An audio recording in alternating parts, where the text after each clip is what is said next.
우리 같이 인사 나누겠습니다. 잘 나오셨습니다. 은혜 받고 돌아갑시다. 이 시간에는 룻기 1장 19절부터 22절 말씀까지 읽었습니다. 말씀의 제목은 최악의 상황에서 최상의 상황으로입니다.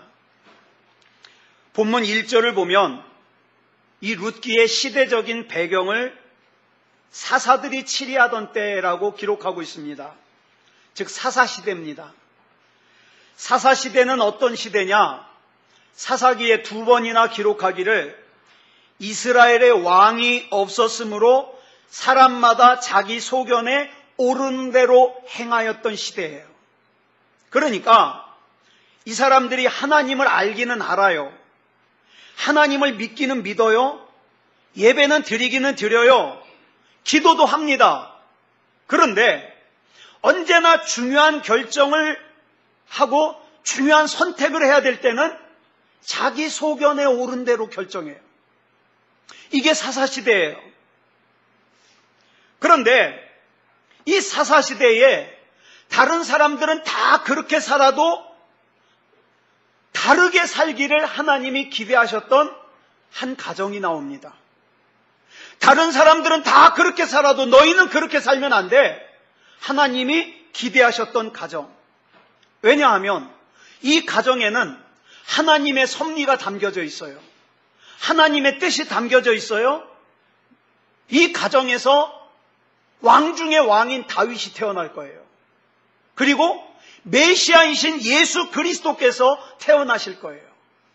그래서 다른 사람은 다 그렇게 살아도 너희는 그렇게 살면 안 된다는 거예요. 이 가정의 남편의 이름은 엘리멜렉이에요. 아내의 이름은 나옴이라고 했습니다. 그리고 이 둘 사이에는 말론과 기륜이라는 두 아들이 있었습니다. 그런데 안타깝게도 이 가정은 자신들의 가정에, 자신들의 인생에 담겨진 하나님의 섭리와 하나님의 뜻을 몰랐습니다. 그래서 자기도 다른 사람들과 마찬가지로 세상 사람들이 다 그러니까 자기들도 자기 소견에 옳은 대로 살아도 되는 줄 알았습니다. 그래서 지금 당장의 어려움을 피해서 약속의 땅인 베들레헴을 떠나 하나님께서 너희는 영원히 나의 총회에 들어오지 못할 거라고 하나님께서 저주하신 모압으로 이사를 가도 되는 줄 알았습니다.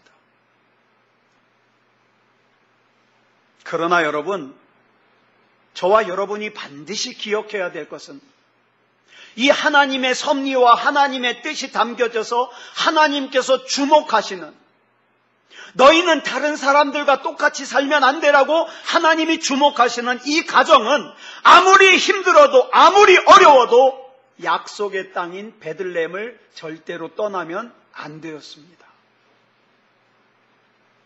자, 근데요, 문제가 생겼어요. 하나님의 약속의 땅인 베들레헴에 흉년이 왔습니다.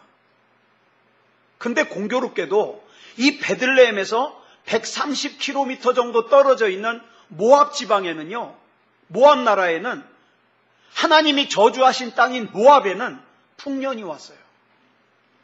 여러분, 이런 상황에서 저와 여러분은 종종 혼란스럽습니다. 왜 이러냐? 어째서 하나님께서 약속하신 땅인 베들레헴에는 흉년이 들고 하나님의 총회에 너희는 절대 못 들어올 거라고 하나님이 저주하신 모압에는 풍년이 들었냐 이 말이에요. 우리 생각에는 그 반대여야 당연하다고 생각합니다.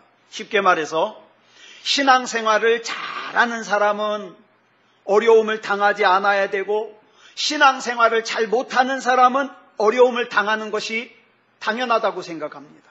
근데 현실에서는 어때요? 현실에서는 때로는 신앙생활 잘 못하는 사람인데 별 어려움 없이 잘 사는 것 같아요. 여유 있게 사는 것 같아요. 근데 신앙생활을 잘 하려고 애쓰는 사람이 오히려 어려움을 겪는 것 같더라 이 말이에요. 여기서 많은 신앙인들이 흔들립니다. 근데 우리만 그런 게 아니에요. 구약시대의 선지자들을 보면은요, 많은 선지자들이 이것 때문에 어찌하여 악인이 더 번성하냐고 하나님 앞에서 탄식했던 선지자들이 많이 있어요. 그럼 왜 이런 일이 일어나는 걸까요? 본문을 보면 베들레헴에 흉년이 들어가지고 하나님의 사람들이 혼란스러워합니다. 흔들립니다. 그 당시 이스라엘 사람들은 알아요. 저 모압이라는 나라는 하나님께서 절대 하나님의 총회에 들어오지 못하게 하신 나라이기 때문에 저 나라는 절대로 우리가 가면 안 되는 나라라는 걸 알아요. 그럼에도 불구하고 지금 당장 먹고 사는 문제 때문에 이스라엘 사람들이 모압으로 이사를 갑니다. 당장 먹고 사는 문제 때문에 어쩔 수 없으니까 내가 그렇게 살아도 됐는 줄 알았어요. 약속의 땅인 베들레헴을 떠나 하나님의 저주받은 땅인 모압으로 이사를 가면 안 된다는 정답은 내가 알고 있지만 그래도 먹고 살아야 하는 문제 앞에서는 정답대로만 살 수 없기 때문에 영적인 선택을 버리고 육적인 선택을 택한 겁니다. 문제는 하나님의 섭리와 하나님의 뜻이 담겨져 있는, 그래서 하나님께서 주목하고 계시는 엘리멜렉과 나오미의 가정마저 베들레헴을 떠나 모압으로 이사를 했다는 사실이에요. 좀 더 육체적으로 편하게 살겠다고 예배를 놓아버려요. 기도를 놓아버려요. 믿음을 놓아버려요. 그리고 생각합니다. 나도 이렇게 모압으로 이사를 가도 괜찮을 거야. 왜? 당장 굶어 죽게 생겼는 걸 뭐. 그런데요, 저와 여러분이 기억하셔야 될 것이 있습니다. 하나님이 주목하시는 사람은, 그래서 영적으로 살아야 되는 사람은, 그런 사람이 육적으로 살죠? 지금 당장에는 아무 문제가 없어 보일지라도 그 대가는 반드시 지불한다는 사실이에요. 아주 무서운 사실이에요. 약속의 땅인 베들레헴을 떠나 하나님께서 저주하신 땅인 모압으로 이사를 간 엘리멜렉과 나오미의 가정의 삶이 어떻게 됐어요? 자, 자기들은 모압으로 이사를 가면 아주 풍요롭고 행복한 삶이 자기를 기다리고 있을 줄 알았어요. 그런데 모압에서 이 엘리멜렉과 나오미의 가정을 기다린 것은 사망의 그늘이었습니다. 모압으로 이사를 하자마자 남편 엘리멜렉이 죽었습니다. 여러분, 엘리멜렉의 이름의 뜻이 뭘까요? 하나님은 나의 왕이시다라는 뜻입니다. 그렇다면 적어도 엘리멜렉은 이름의 뜻대로 자기의 왕 되시는 하나님의 뜻대로 살아야만 했습니다. 세상 모든 사람들이 자기 소견에 옳은 대로 살아도 엘리멜렉만큼은 왕 대신 하나님의 뜻대로 살아야만 했습니다.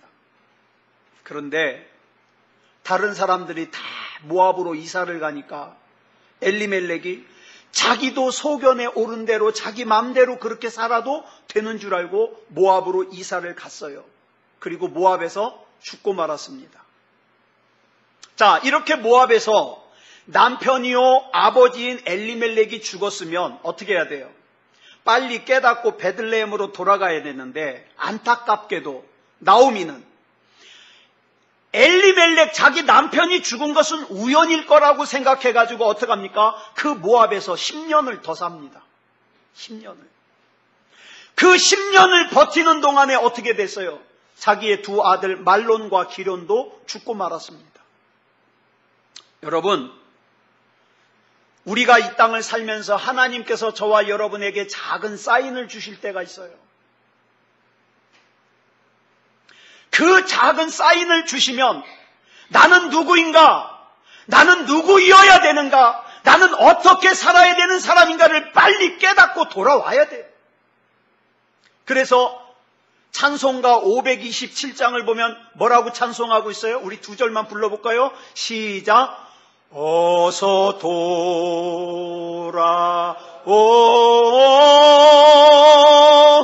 어서 돌아마노, 지은 죄가 아무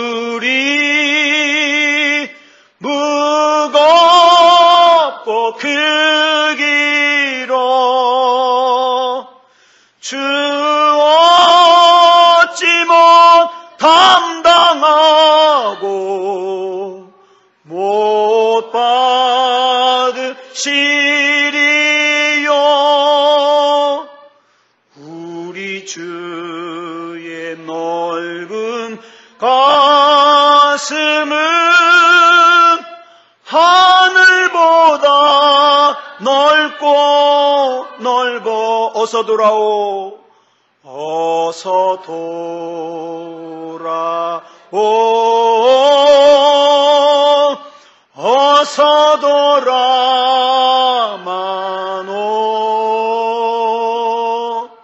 우리 주는 날마다 기다리신다오.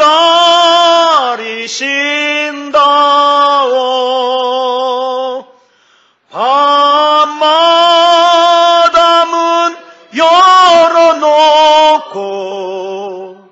마음 졸이시며 나간 자식 돌아오기만 밤새 기다리신다오. 아멘. 주님이 기다리셔요. 주님이. 그런데 나오미는 어떻게 했어요? 아니야. 내 남편이 죽은 것은 우연일 거야. 내가 당하는 이 일은 우연일 거야. 그리고 모압에서 두 아들을 결혼시키고 그 모압에 눌러 앉으려고 하니까 두 아들마저 모압에서 죽게 되더라. 나오미는요, 세상 사람들은 다 대강 살아도 나는 대강 살면 안 된다는 걸 깨달았어야 돼요. 그러면 나오미가 모압에서 사는 동안 자기는 모압에서 살면 안 되고 베들레헴으로 돌아가야만 된다는 걸 알았을까요? 몰랐을까요? 알았습니다. 알았어요. 문제는 한번 나오미의 가정을 베들레헴에서 떠나게 만든 마귀는 그 발목을 붙들고 나오미가 베들레헴으로 쉽게 돌아가도록 내버려 두지를 않더라. 사랑하는 여러분, 우리가 예배를 떠나는 건 쉽습니다. 우리가 기도를 떠나는 건 쉽습니다. 우리가 믿음을 떠나는 건 쉽습니다. 아버지의 울타리를 떠나는 건 쉽습니다. 그런데 여러분 기억하셔야 될 것은 내가 떠나는 것은 예배만 떠나는 게 아니라, 내가 떠나는 것은 기도만 떠나는 게 아니라 내 안에 담겨진 하나님의 약속과 하나님의 복과 하나님의 기대를 함께 떠난다는 걸 알아야 돼요. 이걸 다르게 표현하면 뭐라고 할 수 있어요?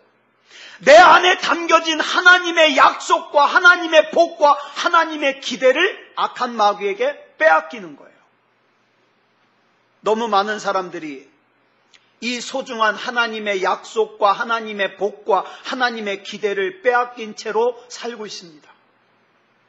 이렇게 빼앗겨도 되는 줄 알아요.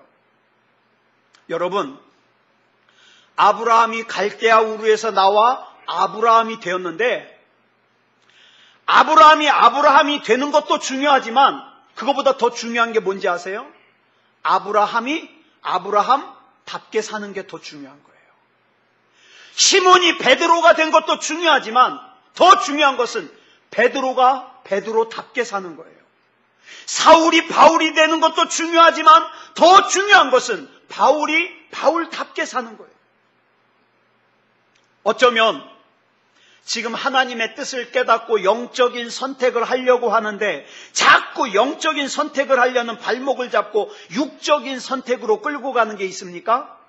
여러분, 그것이 깨달아진다면 그것을 제거해야 됩니다. 네. 여러분, 예수 그리스도 이름으로 그걸 다 물리치고 베들레헴으로 돌아가야 돼요. 베들레헴에서 모압으로 가는 것은 육을 위한 선택이에요. 그러나 모압에서 베들레헴으로 가는 것은 영을 위한 선택이에요. 영적이어야 될 사람들이 육을 위해서 갔다가 망가지고 어려움을 당하고 풍랑을 당하여 영을 위하여 결단하고 힘들게 돌아오는 예는 우리 삶 가운데서 많이 봅니다. 많이 봐요. 자, 그러면 이제 나오미가 베들레헴으로 돌아가기를 결단하는 계기가 뭔가 본문 6절을 보겠습니다. 시작. 그 여인이 모압 지방에서 여호와께서 자기 백성을 돌보시사 그들에게 양식을 주셨다 함을 듣고 이에 두 며느리와 함께 일어나 모압 지방에서 돌아오려 하여 많은 것을 잃어버린 나오미의 귀에 하나님께서 어떤 음성을 들려주시느냐? 베들레헴을 하나님께서 돌보시고 그 베들레헴에게 양식을 주셨다는 소식이 들려와요. 뭡니까? 기억하셔야 될 것은 어려움 속에서도 하나님께서는 반드시 하나님의 백성 지키십니다. 예? 지키셔요. 하나님께서 베들레헴을 포기하지 않으셨어요? 그뿐만 아니라 이미 그 베들레헴을 등지고 10년 전에 베들레헴을 떠나 모압에서 살고 있는 나오미의 가정에게까지도 하나님께서 하나님의 울타리 안으로 돌아오라고 부르시는 거예요. 어느 날 보니 이 나오미는 자기가 하나님의 은혜의 울타리 밖에 나와 있다는 걸 깨닫게 되는 거죠. 그래서 이제 베들레헴으로 돌아갈 결심을 합니다. 문제는 베들레헴으로 돌아가도 베들레헴에서 기댈 만한 것이 아무것도 없어요. 재산도 없어요. 땅도 없어요. 집도 없어요. 아는 사람도 별로 없어요. 우리가 지난 시간 2시간에 걸쳐서 누가복음 15장에 나오는 탕자 얘기를 살폈죠. 탕자는요, 돈만 있으면 아버지는 없어도 되는 줄 알았어요. 그래서 아버지에게 유산을 미리 받아가지고 아버지를 떠났습니다. 그런데 그런 탕자가 자기가 가지고 있던 모든 것을 잃어버린 후에야 아버지의 울타리를 사모하기 시작해요. 탕자나 나오미가 망한 상태로 아버지의 울타리나 베들레헴으로 돌아간다는 것은 쉽지 않았을 거예요. 왜? 사람들은요, 무슨 생각을 가지고 있냐? 다 가지고 있는 생각이 내가 금이 환영을 해서 다른 사람들에게 내가 성공한 모습을 보여주고 싶은 것이 사람들의 다 가지고 있는 마음이에요. 그런데 지금 어떻게 해요? 초라한 모습이에요. 그런데 이미 나오미에게는 사람들이 자기를 어떻게 보는지, 사람들의 시선, 사람들의 반응이 이미 중요하지 않아요. 이렇게 베들레헴으로 돌아온 나오미를 향한 베들레헴 사람들의 반응이 본문 19절에 나와요. 같이 읽어볼까요? 시작. 이에 그 두 사람이 베들레헴까지 갔더라. 베들레헴에 이를 때에 온 성읍이 그들로 말미암아 떠들며 이르기를 이가 나오미냐 하는지라. 자, 잘 살아보겠다고 모압으로 떠나더니 폭삭 망해서, 옛날 우리 어르신네들 했던 말이 있어요. 뭐라고 얘기하냐? 남편이 일찍 죽으면 뭐라 그래요? 서방님 잡아먹고, 서방 잡아먹고, 또 두 아들 잡아먹고, 그리고 폭삭 망해서 돌아왔다는 거예요. 참, 그러고 보면요, 여러분, 이 룻기가 지금으로부터 3000년 전 얘기거든요. 3000년 전이나 지금이나 남 얘기 좋아하는 사람은 여전하더라. 그런데 중요한 것은 나오미가 이렇게 사람들이 수군대는 것이 두려웠다면 베들레헴으로 돌아올 수 없었을 거예요. 그러나 여러분 기억하십시오. 내가 영적인 선택을 하려고 하는데 내 인간적인 자존심이 그 영적인 선택을 하는 것을 가로막고 있다면 그 자존심은 지금 마귀가 주는 마음이라고 생각하면 거의 틀림이 없습니다. 우리가 하나님을 바라보는 삶을 살려고 할 때 그 영적인 시각을 빼앗으려는 세상의 것들이 얼마나 많은지 몰라요. 탕자가 아버지에게로 돌아올 때 고백하는 것이 누가복음 15장 21절에 나오거든요. 우리 같이 읽어볼까요? 시작. 아들이 이르되 아버지, 내가 하늘과 아버지께 죄를 지었사오니 지금부터는 아버지의 아들이라 일컬음을 감당하지 못하겠나이다 하나. 무슨 뜻이에요? 나는 이제 인간적인 자존심을 다 버렸으니까 나 아버지의 울타리 안에만 있게 해주십시오. 여러분, 은혜는 물과 같아요. 그래서 어떡합니까? 낮은 대로 낮은 대로 흐릅니다. 자기 자신을 높이면 심지어는 예수님 옆에 있어도 은혜 못 받아요. 여러분, 성경을 보면 예수님께서 복음을 전하시는데 그 옆에 누가 들었어요? 바리새인들, 서기관들, 사두개인들, 율법사들이 직접, 여러분들은 부족한 이창원 목사를 통해서 듣지만 이 사람들은 직접 예수님께 직접 들었어요. 그런데 그럼에도 불구하고 이 사람들의 마음이 교만하여 높으니까 예수님의 말씀을 직접 들어도 은혜를 받더라 못 받더라? 못 받더라. 그리고 어떻게 하더라? 예수님을 죽이려고 하더라. 여러분, 은혜는 물과 같은 거예요. 낮아질수록 은혜를 받습니다. 은혜를 받아요. 베들레헴의 온 성읍 사람들이 나오미를 보고 이가 나오미냐? 그랬어요. 그렇게 베들레헴에 흉년이 왔다고 베들레헴 버리고 모압으로 이사 가더니 왜 다시 왔대? 뭐 그런 거죠. 여러분, 저 같으면 만약에 누가 저한테 이런 소리 하면요, 그래 왔다. 네가 나한테 뭐 보태준 거 있어? 기왕에 나 다 망해가지고 뵐 거 없는데 오늘 너 죽고 나 죽자. 나 그럴 것 같아요. 근데요, 나오미가 뭐라 그래요? 20절에 시작. 나오미가 그들에게 이르되 나를 나오미라 부르지 말고 나를 마라라 부르라. 이는 전능자가 나를 심히 괴롭게 하셨음이니라. 여러분, 나오미라는 이름의 뜻은요, 기쁨이란 뜻이에요. 그러니까 나오미라고 부르지 말라 뭐예요? 나 이미 안 기뻐. 그러면 나를 뭐라고 부르라고요? 마라. 마라는요, 고통이라는 뜻이에요. 고통. 즉 지금 나오미는요, 자기를 향하여 수군거리는 사람들이 하는 말이 맞대는 거예요. 니들이 하는 말이 맞아. 난 나오미가 아니야. 난 마라야. 내가 하나님의 약속의 땅인 베들레헴을 떠나 내 남편을 죽게 하고 아들 둘을 죽게 한 나는 마라야. 마라. 그러니까 앞으로 나를 나오미라고 부르지 말고 마라라고 불러. 여러분, 나오미는요, 사람들이 수군거리는 소리보다 자기가 자기를 더 내려놔버려요. 그리고 나오미가 말하기를 전능자가 나를 심히 괴롭게 하셨습니다. 이 말은 하나님께서 나를 얼마나 괴롭게 하셨는지 원망하는 말이 아니라 내가 베들레헴을 떠나서 하나님께서 나를 돌아오게 하려고 괴롭게 하셨으니까 내가 이제 돌이키기만 하면 하나님께서는 나를 회복시켜 주실 거라는 걸 믿는 고백이에요. 최악의 상황에서 나오미가 이렇게 자신의 모든 것을 내려놓으니까 이제 하나님께서 인도하시기 시작합니다. 여러분, 저와 여러분의 인생, 저와 여러분이 내려놓으면요, 하나님, 나 방법 없어요. 나는 힘도 없어요. 나는 하나님이 아니면 안 됩니다. 그러고 다 내려놓으면요, 그때부터는 뭡니까? 그래! 그러면 이제 내가 책임질게. 하나님이 책임지시는 거예요. 지금 저와 여러분의 삶이 아무리 힘들어도, 가능성이 없어도 절망하지 마시기 바랍니다. 다 틀렸다고 말하지 마시기 바랍니다. 왜? 저와 여러분의 목자 되시는 하나님은 어떤 하나님이에요? 전능하신 하나님이에요. 전능하신 하나님. 자, 그러면 이 영적으로 회복된 나오미를 한번 계속 볼까요?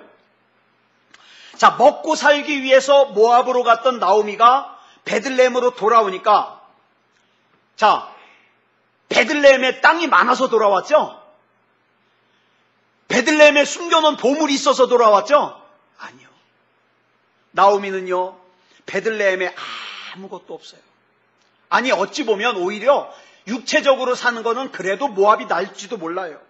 그렇지만 나오미의 내면에는 이제 깨닫고 나니까 내가 먹고 사는 것에만 만족하면서 살아서는 안 되는 존재라는 것을 깨달은 거예요. 내가 하나님을 떠나 세상으로 갔다가 내가 내 눈에 보기 좋은 것을 따라 내 소견에 옳은 대로 내가 하나님을 떠나 세상으로 갔다가 어려움을 당하고 나중에 울며 불며 천부여 의지 없어서 손들고 옵니다. 그러고 하나님 앞에 돌아오는 사람 전 여럿 봤어요. 저랑 같이 신학을 공부한 자기들은 형이라고 불러달라 그러는데 그 당시에 형이라고 부르기엔 너무 부담스러운 나이예요. 예? 그 당시에 저희가 막 20대 초반 그럴 때 그 형님은 나이가 이미 50대가 넘었어요. 어떻게 형님이라고 불러요? 그래도 형님이라고 부르래요. 이분들 어떻게 돌아왔을까요? 예? 하나님이 베들레헴으로 부르시는데 나는 군대가 좋다고, 여러분 군대에서 고급 장교하다가 나중엔 안 되니까 어떡합니까? 제대하고서 신학을 하더라고요. 지금 훌륭하게 쓰십니다. 훌륭한 목사님이에요. 예? 어떤 분은요, 회사에서 사장님이에요. 아주 돈 잘 벌었어요. 그런데 이분은 나이가 65세예요. 65세. 아니, 왜 신학을 하는지 몰라. 그 신학 공부하고 목사 한 수 받아도 달랑 한 1, 2년 하다가 은퇴할 나이인데. 근데 뭐라 그래요? 이제라도. 그러면서 어떻게 해요? 사장님이 신학을 공부하더라고요. 사랑하는 여러분, 하나님을 떠나 세상으로 갔다가 어려움을 당하고 하나님께로 돌아오는 사람 전 많이 봤습니다. 근데요, 제가 저와 여러분에게 권면하고 싶은 더 좋은 복이 뭐냐?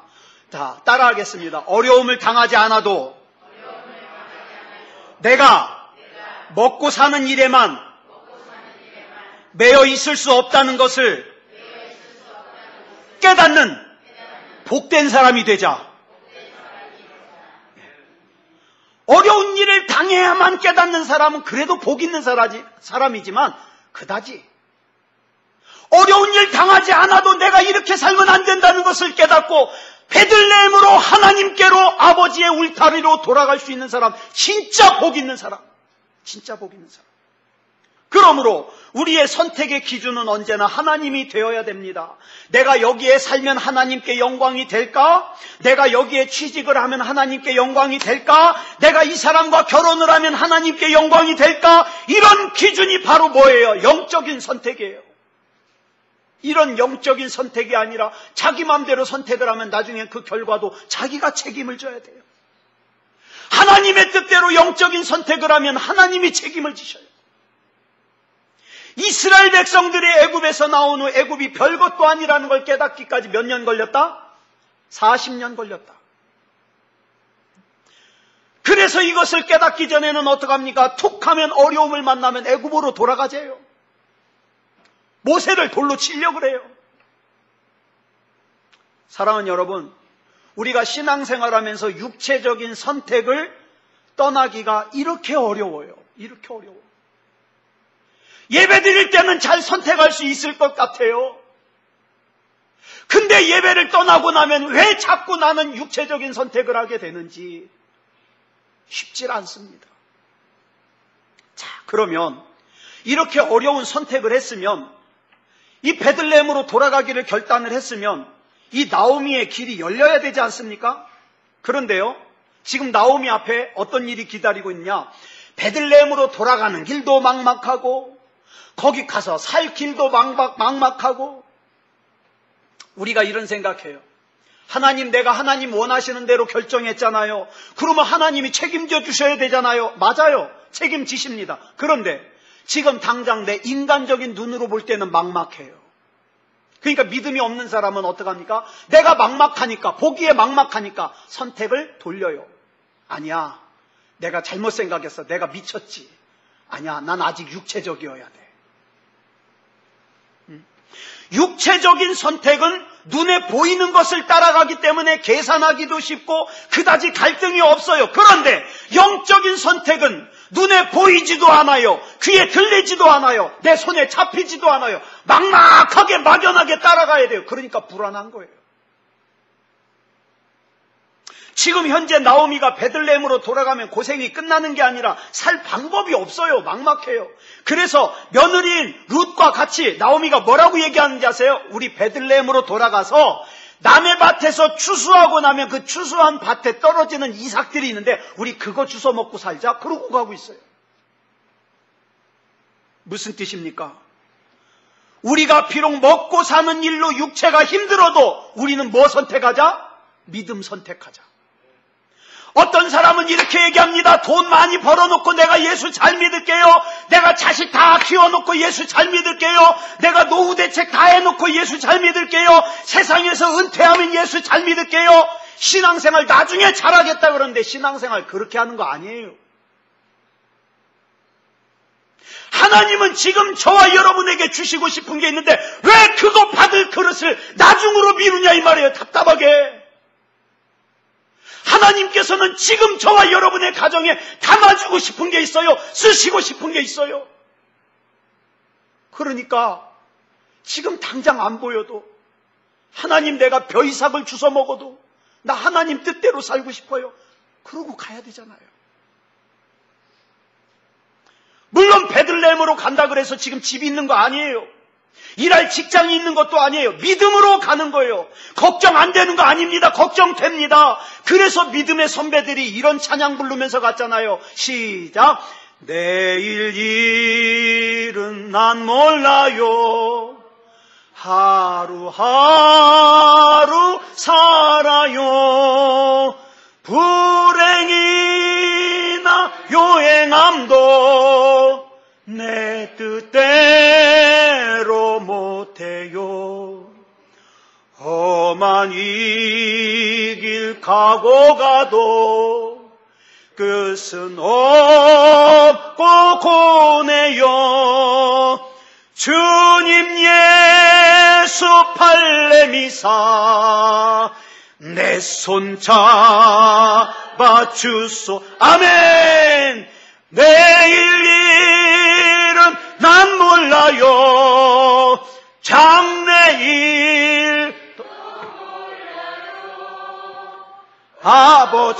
아버지여 날 붙드사 평탄한 길 주옵소서. 아멘. 여러분, 더 잘 먹겠다고, 더 편하게 살겠다고 0에서 6으로 가면 안 됩니다.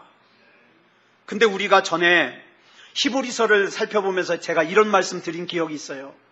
히브리서 12장 2절에 보면 누구를 바라보자?